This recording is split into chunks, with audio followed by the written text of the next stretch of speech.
Hello everyone, I'm Rich, and I recently learned that I have iron overload, a condition otherwise known as hemochromatosis. So in this video, I want to share my story of what led to my diagnosis, what I learned about iron overload after I knew I had it, and how my treatment has been going so far, which involves weekly phlebotomies.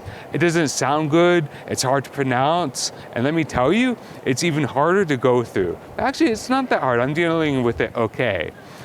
Anyways, welcome to this very special episode about iron overload, otherwise known as hemochromatosis. So this all started half a year ago with my annual medical checkup. You see, by law, Japanese companies are required to offer free medical checkups for their employees once a year.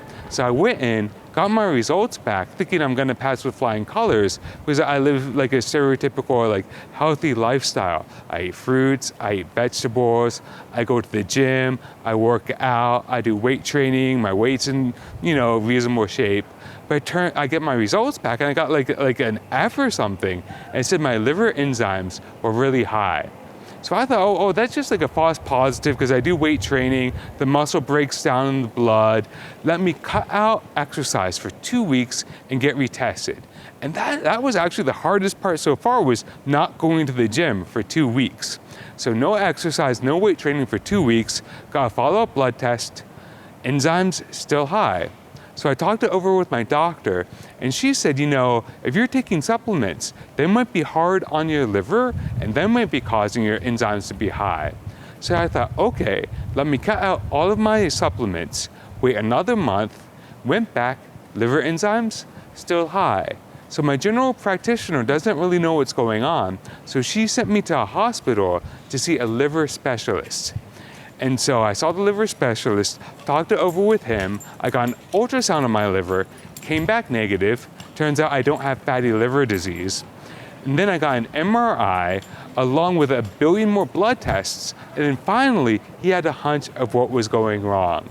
He said that I have iron overload, which means that my body is absorbing too much iron. At first I thought, iron? That's the good stuff. I get that from chicken, I get that from venison. I need to make sure I got enough of that to fuel my workouts and stuff and build muscle. Iron, it's great. And he's like, yeah, but you have too much of it. And to give you an idea of how much I have, iron in your blood stream, in your system, is measured by your ferritin levels, because ferritin is what stores the iron for later use. And I got my ferritin levels checked, and he noticed that the normal range is about 10 on the low end, all the way up to 100, and that's maybe normal-ish, right?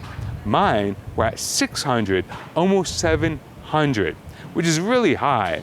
And if you get to 1,000, that's kind of like the break point, where if you go beyond that, you're at a lot higher risk for cancer and really bad things. Because what happens is the ferritin ends up storing the extra iron in your organs, such as your liver or your heart, places where iron shouldn't be. And that iron turns into fiber, which is a fibrosis, which leads to all sorts of not cool stuff, right?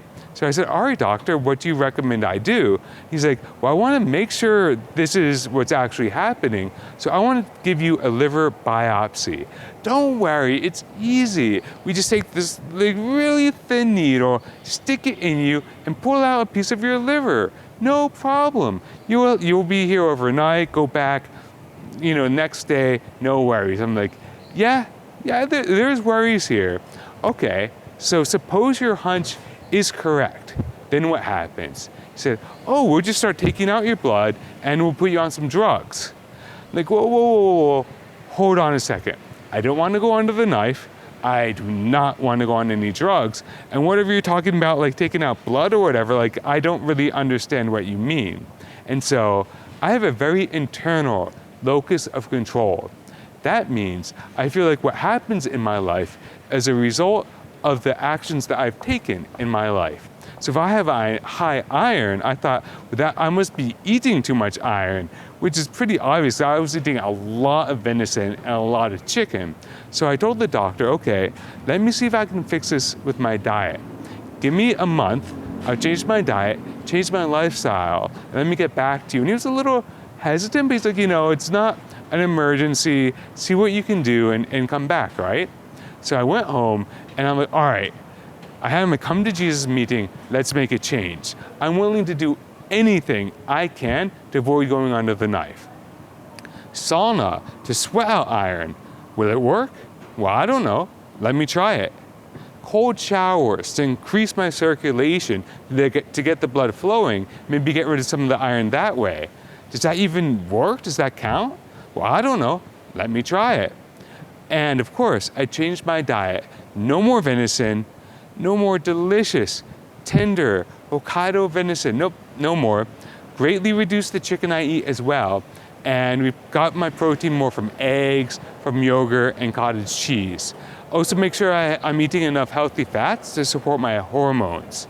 Because my number one goal in life right now is to get things back in track, to get my liver enzymes back in track, and to get my ferritin levels down. So this is not the time to be in a caloric deficit. No way, I'm not even weighing myself, nothing like that. I gotta get my health back first.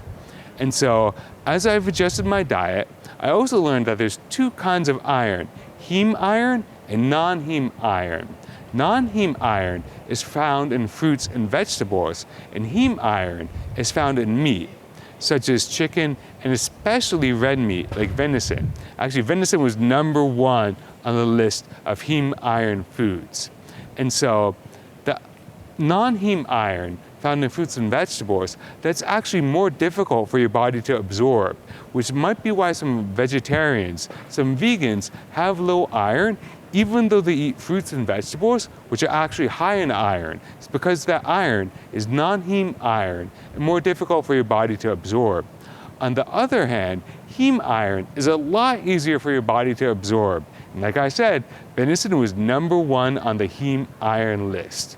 So I cut out the venison, reduced the amount of chicken I ate, and at the same time I started to research hemochromatosis. And it turns out that there's hereditary hemochromatosis, where you get a gene, or you could have a gene, that makes it so your body doesn't know how much iron it's actually absorbing, and you end up absorbing too much. Perhaps due to evolution, there was a time when this could have been beneficial, such as time of famine, but now it's not time of famine, so I don't need the extra iron. But my body doesn't know that, so it's stored a lot. And this is hereditary, especially for Caucasians or people from Northern European descent. And my dad actually went for a blood test, and it turns out he is an unaffected carrier of hemochromatosis. So there's a pretty big chance, not big chance, maybe like 1 in 8 or whatever it is, but there is a chance that I've inherited hemochromatosis from my dad, even though he wasn't affected. At the same time I'm researching this disease, it turns out phlebotomy, bloodletting, or as I like to call it, just leaching, because that's a lot easier, leaching, one word, right? Where they take out blood, and then your body needs to use the stored iron to replace the blood that you lost. And that's like the standard treatment for iron overload. And so I'm like, okay, I can do that by myself. So I went to the Red Cross Blood Donation Center in Yurakucho, and it turns out I have really low blood pressure. The first time I got my blood pressure checked at the machine, not the doctor, I guess like the assistant, saw that. They put on the sleeve, it squeezes, and the numbers show up, and he's like, this must be an error. Let me try again. And so he tries again, blood pressure, still low. He's like, well, let's have you see the doctor. He can check it not using this machine, but using like a manual device, right? So I go see the doctor, he checks my blood pressure, pumps it up, and he's like, are you okay? It's not like hard, it's not like tsurai your life, you're not like tired or anything. I'm like, no, I feel fine. He's like, your blood pressure is really low. Are you sure you're okay? I'm like, no, I'm fine. but they wouldn't let me donate. My blood pressure was too low. So I'm like, okay, I want to get rid of the blood. I want the leaching, the phlebotomies. Let me go back to the liver specialist, but this time with my get out of biopsy free card. I had printed out the lab results that my dad got that showed that he was likely an unaffected carrier of hemochromatosis. Showed that to the liver specialist. He's like, oh, okay. So now that you have this, we can skip the biopsy and go straight to phlebotomy. Great, sign me up, right? And so my liver specialist was also concerned about my low blood pressure. So we started off 200 milliliters of blood, no problem. Next week, another 200 milliliters, no problem. And so the third week, they upped it to 400 milliliters. I felt fine that day, but the next day I had a bit of a headache, kind of like, well, I have like contacts, right? Disposable 2-week contacts. And it felt like you feel like if you leave your contacts in for too long, like if you use them for more than 2 weeks, it was that kind of headache. Nothing serious, but I don't get headaches. So even like a little headache is like, oh wow, that's something, right? But at the same time, I felt good, and after a couple of days, I felt better. My appetite's pretty high, so I'm eating a lot. I've put on a little bit of weight, but again, that's no problem. And went back, and my liver enzyme, like as this is going on, I'm getting my blood levels checked. And it turns out in that 1 month where I just changed my lifestyle myself, my ferritin actually went down by 100 points, or an average of 25 points per week. In addition, my liver enzymes took a huge jump in the right direction. So despite what Google Sensei said, I had actually changed my lifestyle and started progressing in the right direction to getting rid of the iron overload. At the same time, the phlebotomies also helped out a lot more.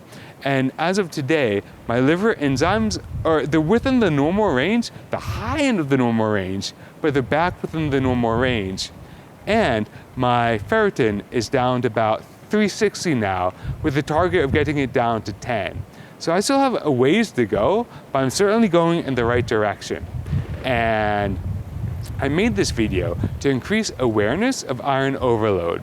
I'm really thankful for my doctor for finding it out, because even doctors in America, where it could be hereditary, there's more Caucasians in America than there are in Japan. Maybe there should be more cases of hereditary hemochromatosis in America than Japan. My doctor here in Japan recognized it and found it out, and I'm really, really thankful for that.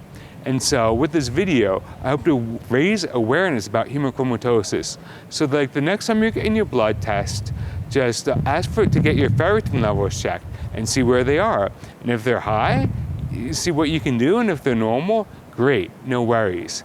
And if I could do all of this in Japan, in Japanese, through the Japanese healthcare system, you should be able to do it in your home country, speaking not your home language, your native language, your native tongue.